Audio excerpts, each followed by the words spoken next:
We play. We have respect. We speak up. We fight. We are Eric. Early recognition is critical.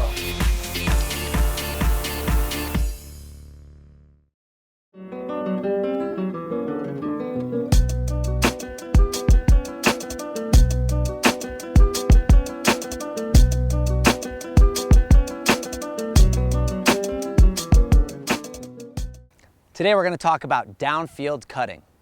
The easiest way to score goals in Ultimate is to chew up huge chunks of yards with our downfield cutters, getting separation from their defenders and catching nice, easy passes. Now, some people think that downfield cutting is all about speed, but remember, there's a defender out there, and our techniques that we use with regard to how we get away from that defender are going to be just as important as our physical attributes, how we change direction, and how fast we are. Our goal as a cutter is to create separation from our defender, and that has to do with beating our defender's hips. We want our defender to turn their hips one way so that we can go the other way. The reason you want to beat their hips is because their hips tell you what direction they're able to run. There are lots of different ways to describe cuts or different names for cuts, but we can summarize them in 3 ways: commitment cuts, shoulder cuts, and smart cuts. Commitment cuts are probably the most commonly taught style of cutting. You drive one direction and cut in another direction in the shape of a V. We call it a commitment cut because we're committing in our heads that that's the cut we're going to do, and we're going to execute it to see if it works. We also call it a commitment cut because our goal is to get our defender to commit their hips one direction, then we change direction and go the other way. While commitment cutting is all about executing a plan from start to finish, shoulder cutting is a much more dynamic style of cutting where you're making decisions on the fly based on what your defender does and how they react. The most likely thing to happen when you start sprinting at someone's shoulders is they are going to change their body position and shift their hips one way or the other. And that's the moment that you make your decision. If they turn their hips one way, you go the other way. They've committed their hips to only be able to travel in one direction, and you want to go in the other direction. Smart cutting is our most dynamic of our 3 styles of cutting. It puts it all together. One type of smart cut is just taking advantage of your defense's poor positioning. If they're backing you and giving you lots of space underneath, you don't need to drive at them. Just cut underneath and take the free yards. The same can be true if they're playing you too far underneath. Just sprint deep. If you have throwers on your team with those throws, they'll hit you. Another way to make a smart cut is after your defender has shut you down. You're not going to get open every time, so you might have to make another decision on the fly. You might have to take advantage of your defender's hips and get open after your shoulder cut or after your commitment cut.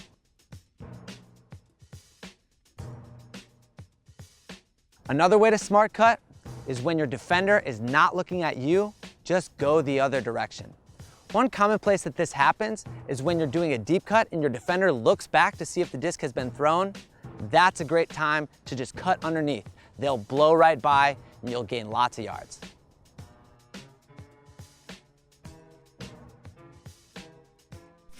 The first technique we're going to learn is called a commitment cut. Now, we call this a commitment cut because you are going to commit to it when you start. You're going to think of that plan in your head and you are going to execute. The other reason we call it a commitment cut is because our goal is to get our defender to commit his hips one way and then go the other. So what we're going to do right now is we're going to practice with some shadow defense. What Tristan's going to do is he's going to practice that commitment cut by going 4 hard steps deep, chopping, and then coming under. Defense, you're going to let the offense win right now. You're just trying to give him an idea of what it's going to be like. Tristan, make sure you go hard, 4 steps one way, chop those feet, and commit and go the other way. All right, let's try that. 3, 2, 1, disc in, chop hard out, and then under, and you're gonna attack that disc. Good. The thing that I like that you did is you really attacked deep. Now remember, with that forehand mark, we don't have the thrower out here right now, but that's the space that we're attacking out there. So what we can do a little bit better this time is we're gonna attack deep for those 4 steps, and then we're going to blow into that space out there because that's where the open space is.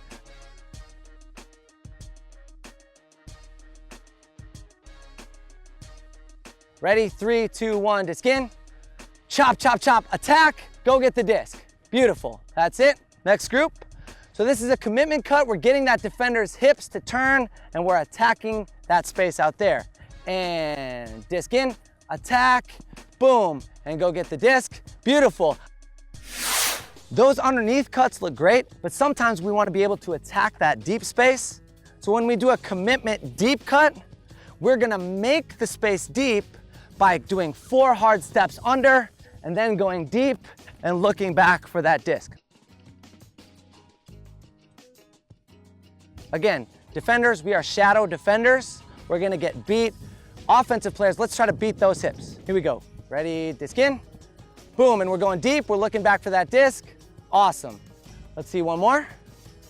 All right, Jackson, really make sure you sell it. You wanna make them really think that you're coming under for this disc, then chop and go deep. And disc in. Boom, go deep, create that space and look back for the disc. Beautiful. The thing that Jackson did really well is he really got up to full speed. When you do commitment cuts, you want to make it believable. You want that defender thinking that you're actually going for the disc when really you're just putting that bait out there, hoping they'll take it and taking that space deep. Sometimes that's going to work for you, sometimes it's not. We want to have another tool in our tool belt when we're cutting. So another thing we can do is called a shoulder cut. And this one is going to depend on what the defense does. You're going to be making a read on your defender when you're sprinting at full speed. And that's quite a bit different than your commitment cut where you're just executing your plan. When I sprint at my defender's shoulder, he's gonna have to make a choice once I get close to him. So if I'm sprinting here, something's gonna happen. When I recognize that he has turned his hips one way, I know that he can only run that way, so I wanna go the other way. So let's do that again. I sprint at my defender's shoulders, he turns his hips, and right then, I'm gonna make a decision and I'm gonna go the other way. My goal is to end up where my defender can't get to. So if he turns his hips to the inside, I'm gonna go deep. If I sprint at him and he turns this way, that means I'm gonna come underneath and try to attack this space. If I attack his shoulder and he just tries to backpedal, there's no way that he can keep up with me running backwards as fast as I'm running forwards, so I can go either direction. In fact, I might just decide to blow by him and come and get the disc. So we're gonna bring defense into the equation. Now remember, when we're learning, we want our defense to make it easy for our offense to decide. We're not playing full defense, so we are going to make obvious decisions as defenders so that our offensive players can read those hips and make a decision. So you choose whatever you want, you read the play and attack the space. Ready? 3, 2, 1, disc in, attack him at full speed. Excellent. We saw a back pedal. Soren did a great job reading the back pedal and just blowing right by. Awesome. Good. Pete did a great job reading that the defender turned his hips to the inside and he went the other way. And 3, 2, 1, disc in. Good. That time Elizabeth did a nice job. She read that Jackson turned his hips deep and she went underneath. With commitment cuts, we make a plan and we execute. With shoulder cuts, we attack a shoulder, we read the defense. With smart cuts, there's lots of different ways that we can do it. It might even be a combination of a commitment and a shoulder cut, but the point with a smart cut is to read the defense and take what they're giving you. If my thrower is there and my defender is playing me there, I don't need to run at him in order to take the space. A smart cut in this situation is gonna see where he is and just sprint and get the disc, okay? Same thing goes if he's playing me too far underneath, so Pete, go play me there. I might be reading the space, seeing the field, and I see that he's guarding me too far underneath. I don't need to go at him, I can just take off deep, all right? So that's one way to smart cut. Another way to smart cut happens while you're cutting. One of the most common ways is anytime that that defender is turning his head away from you, you go the other way. As I'm cutting deep, there's gonna be a moment when Pete might look back for the disc because he might think it's in the air. That's the moment that I'm gonna change direction. You're gonna create a lot of separation if you do this right. So we're just gonna model it. At the moment that you turn your head, I'm gonna change direction. So we're doing this deep cut, I'm looking at his head, he turns, and then I'm coming underneath.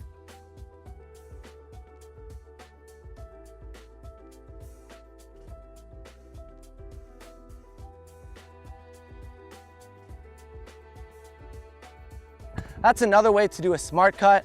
It really has to do, again, with what the defender is doing. As a cutter, if I can keep my head up and get more information, I'm gonna be more likely to create separation. Another way to make a smart cut is to make a different read after you've committed to your cut. Now remember, great defenders, they're trying to take someone away and your cuts aren't always gonna work, right? I might do a commitment cut, but he did a great job taking away the underneath. So he's taking away this space, but now, freeze it, I realize that his hips are going this way, so I could take off and go this way. Now we're gonna put it all together in a one-on-one isolated cutting drill.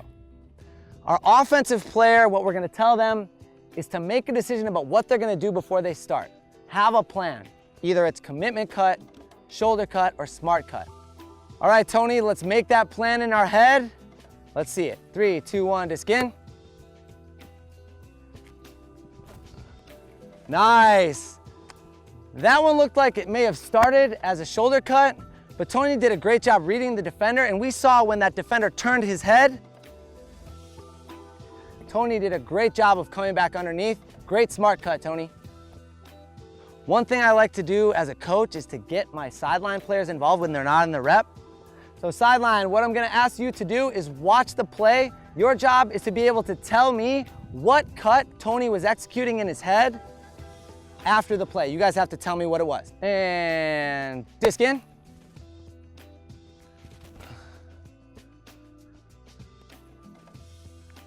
Nice job, Tristan. I might ask my line, what cut did that look like to you guys? What did it look like as he started? Yeah, that was a shoulder cut. We saw that he sprinted right at his defender and was trying to read their hips. That was awesome. All right, here we go. And 3, 2, 1, disc in.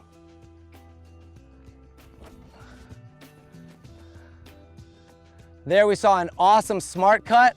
Tristan saw his defender turn his head. He also saw the pump fake from the thrower. Awesome smart cut, Tristan. All right, defense, let's crank it up. Let's try to stay tight. Offense, let's really try to beat their hips. Skin. Good. That time, our offensive player did a great job making a smart cut. It looks like he executed a commitment cut to start, but the defense shut him down. He changed his cut, was decisive, and went the other way. Awesome. 3, 2, 1, disc in. Nice cut, Tristan. Let's check in with my sideline. What kind of cut did that look like, sideline? Yeah, commitment cut. We saw Tristan really commit to that cut going deep. He turned his defender's hips, and then he came and got the disc. You'll know you're cutting effectively if you're creating a lot of separation between you and your defender. That's what throwers love to see. They love to throw to receivers who are wide open because they've created that separation using their technique. As a coach or a captain, you'll know your players are doing this right if you can watch them from the sideline and tell exactly what they were thinking before they started cutting.